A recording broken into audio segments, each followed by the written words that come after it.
Hello everyone, this is John Mark Johnson Jr. again, host of Reformed GGA, and I'm here with maybe what you might call a quick evidence video. What I have here is a .22 Magnum round. This one happens to be a Hornady VMAX, and frankly it's a round that I kind of have a love-hate relationship with. This particular bullet weight happens to run very well in my PMR 30, which is my handgun that I use for .22 Magnum. And it works real well in that gun, very accurate round. However, the ammunition itself I would not consider to be the highest quality in general, even though it's a Hornady. Unlike a lot of Hornadys, I've seen a lot of problems with boxes of this 30 grain VMAX stuff. In some of the boxes I've seen, because the boxes are clear, you can look into them, and I've seen the bullet actually been pushed down into the case a good ways, so that just a little bit of the copper and the little red tip is sticking out. And that's obviously a major quality control issue when you have bullets that are being jammed into the casing like that. So I wouldn't consider this the highest quality .22 Magnum ammunition that is out there, but it does make the points that rimfire ammunition does have a potential point of failure that centerfire ammunition does not usually have. And that is this right here. You'll see on the back, if I can get the camera to focus here, you'll see on the back towards the top, there's a little dimple in the cartridge, and that is where the firing pin of my PMR 30 actually hit this round. And normally, on a rimfire gun, that would set it off. Let me show you another casing by comparison. This is a CCI casing, that's what the C stands for, and you can see that it also has a firing pin strike on it, and the difference is you'll see there is no bullet in this casing. This one actually went off like it was supposed to, and in fact, the vast majority of the time when you hit rimfire rounds on the rim like this, they do exactly what they're designed to do. They shoot the bullet out. But sometimes when you do it, as this bullet shows, the bullet does not come out. And the question, of course, is why? Well, like any other cartridge, rimfire cartridges have a lot of the same basic components. They'll have some kind of a bullet loaded into a casing that's filled with a powder charge. But what's different is the back end.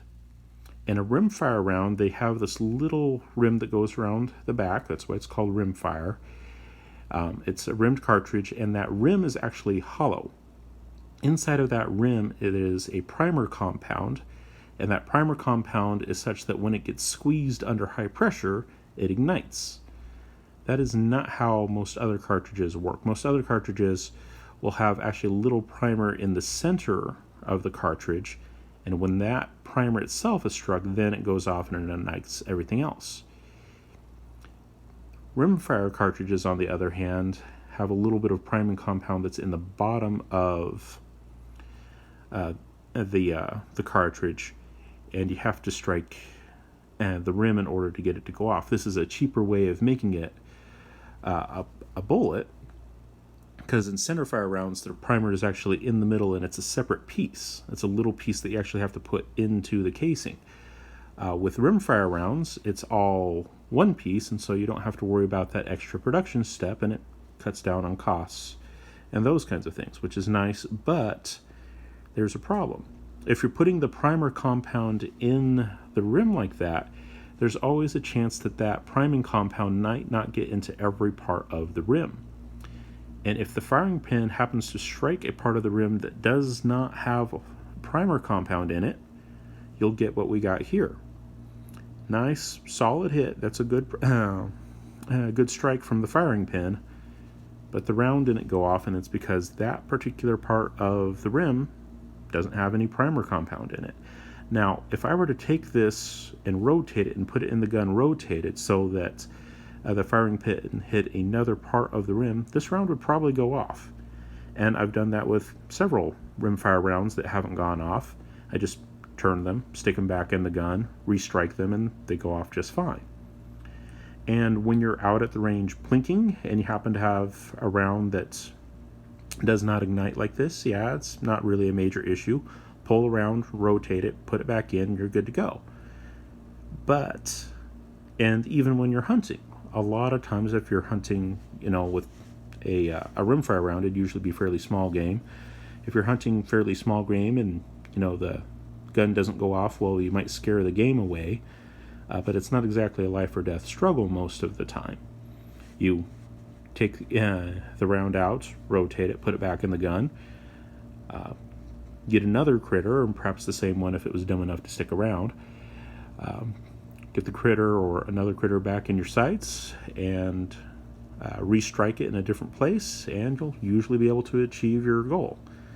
The problem is when you're talking about these in the self-defense role. In the self-defense role, that's unreliability. The fact that the gun can do everything that it's supposed to do. You pulled the trigger, the hammer was released, the firing pin went forward, it struck the round exactly like it was supposed to, and nothing happened. That right there is part, not all, but part of the reason why a lot of people are very hesitant to avoid recommending rimfire ammunition for self-defense purposes. Now, there are other considerations as well. One of them is that rimfire rounds, even the largest ones, like 22 Magnum, it's not technically the largest rimfire round out there, but it is certainly the largest one that's commonly available.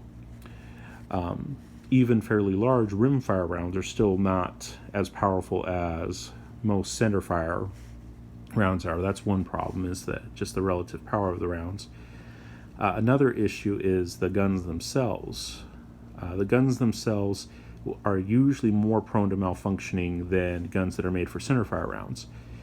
And that's especially true of semi-autos. If you're talking revolvers and lever-action rifles, it's not as common, but it's still fairly common. But one thing that is hard to get around is just the fact that the gun can do everything right, and the rounds still not go off. That's a problem. Now, like I said, I do not consider these Hornady VMAXs to be super high quality rounds as far as 22 Magnum rounds are concerned. By comparison, for example, the CCIs that I usually run, especially in my bigger gun, those so far as I can remember, I've shot a ton of rounds, but as far as I can remember, I haven't had a failure to ignite in the CCI rounds so far. And CCI is, for these kinds of rounds, these are their 40 grain, what do they call those things? The Maxi Mags. 40 grain hollow point Maxi Mags that they make. I consider them to be a little bit higher quality. I've shot thousands of them, and so far I haven't had a problem with them igniting yet. But just because of the way these rounds are made, that's usually just a matter of time. If you shoot rimfire often enough, eventually you're going to get a problem, like with this round, where it just doesn't go off. And it will vary. For most of the guns, as far as I've been able to tell, for the cheap bulk 22 LR ammo, which is, of course, smaller than these ones, for the bulk pack stuff, sometimes it's as bad as 1 in 500 rounds. You'll get this happen, where the rim is struck in a place that doesn't have any primer, and so nothing happens. About 1 in 500 for the real cheap bulk 22 LR stuff. For the more expensive CCI 22 Magnum, and the Magnum ammunition does tend to be higher quality, but for a good manufacturer of 22 Magnum ammunition like CCI, sometimes it can take thousands of rounds before you get it to happen, but I guarantee you that eventually, if you fire this stuff often enough, eventually it will happen. And in a self-defense scenario, that's exactly what you don't want to have happen. And then the question becomes, what do you consider to be an acceptable risk? Those of you guys who know me well know that I actually run 22 Magnum for self-defense fairly often. And I even have a handgun in 22 Magnum that I run for self-defense fairly often. And frankly, it malfunctions for one reason or another. It's not usually a failure to ignite. It's usually feeding issues and things like that. But it will usually malfunction about 1 in every, every 120 rounds or so. So a less than 1% failure rate, but compared to a lot of other kinds of guns, it's still pretty high. 1 in 120 is still a pretty high rate for a gun not working when you want it to. But for me, as long as it's better than 1 in 100, I consider that to be usable for self-defense purposes. That's a risk that I'm willing to accept. But the question is, are you willing to accept that kind of a ratio? What ratio are you willing to accept? Because like I said, if you run anything long enough, hard enough, and it doesn't matter if it's centerfire or rimfire, if you run anything long enough, hard enough, eventually you will find a point to failure. The question is just how often that is going to be and how catastrophic. With my .22 Magnum handgun, yeah, it does malfunction fairly frequently, but it's usually not a catastrophic failure. It's usually pretty easy to get back into action. So I'm not overly worried about it, and like I said, it is rare enough for me to consider it to be reasonable and feasible. But I can't make the determination for you what you're going to consider to be an acceptable risk. And so this is just something to keep in mind.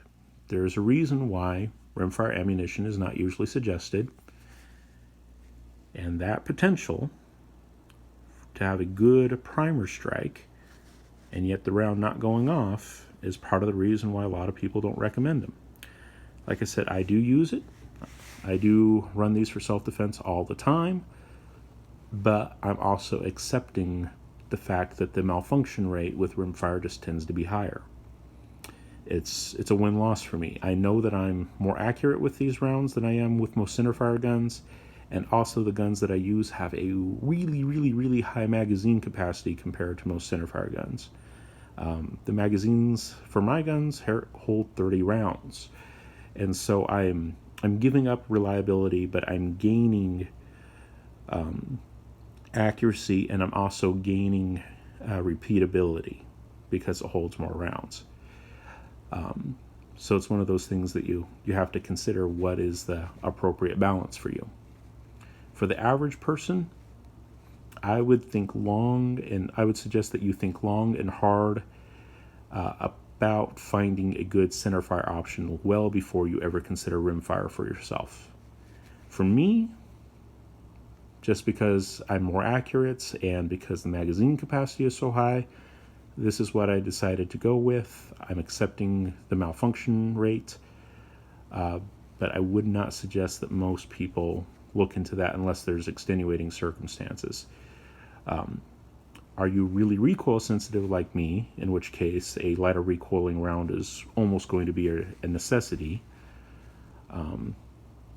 And then in that case, you might want to take a look at something that recoils less. But there's also 380 out there, and 380 also recoils less, and frankly tends to be more reliable than .22 Magnum or .22 LR, etc. Think long and hard about it.